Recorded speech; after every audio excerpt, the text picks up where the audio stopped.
the authorities have been sitting on the casualty list. People in the community obviously have been having to do all of the work in terms of coordinating with the families who is missing.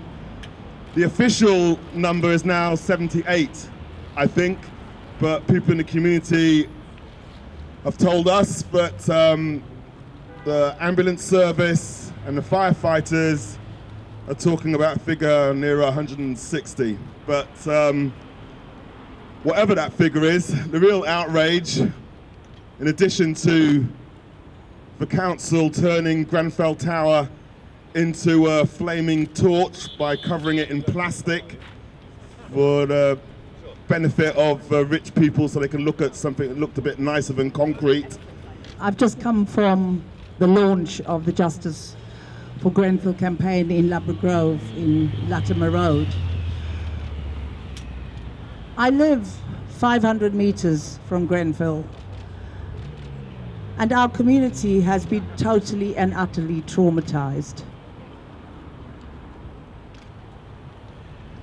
We're shocked, we're horrified, we're saddened, but we're enraged.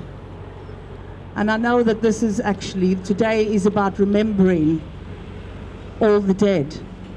And tonight I ask the media who are here to please stop sending the narrative that 65, 70 people have died.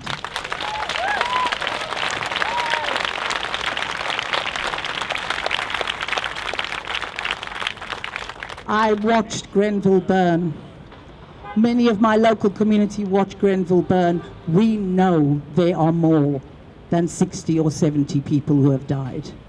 And we need that list so we can actually conduct a proper mourning process.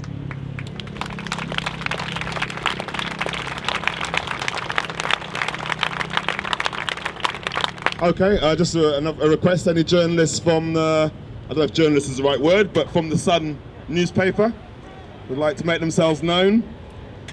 That's probably because the Sun is being taken to the Press Complaints Authority for posing.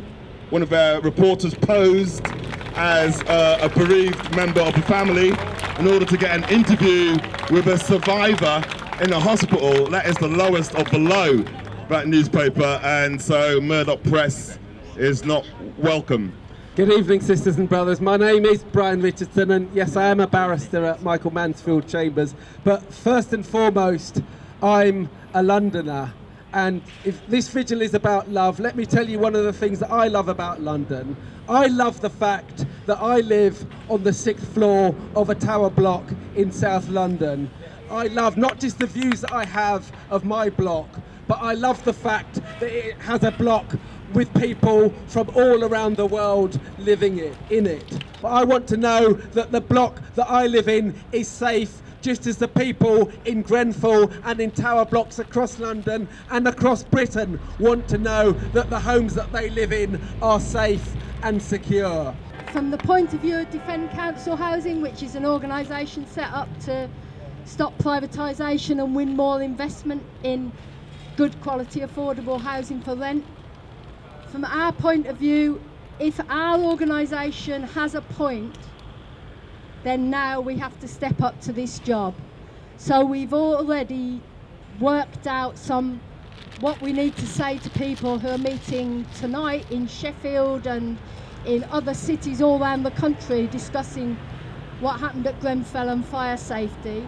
We're trying to work out what we're all demanding about fire safety, but also what we're all demanding about Grenfell. And I'll put this to you,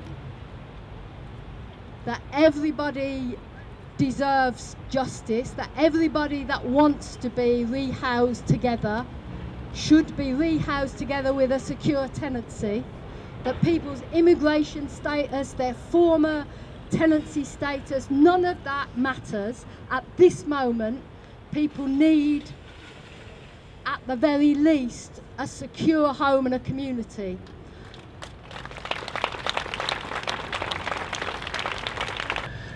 example, when I went to a meeting on Saturday evening of people who this time last week had friends and families whose futures they were looking forward to enjoying together, and today those family members, those loved ones and those friends are dead and are still rotting in the carcass that is Grenfell Towers. And at that meeting, those people were saying that they want one thing.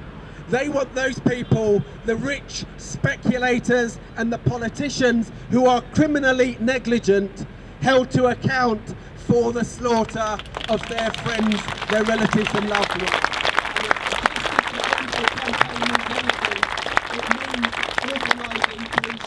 That we get justice for those people. Thank you, Brian.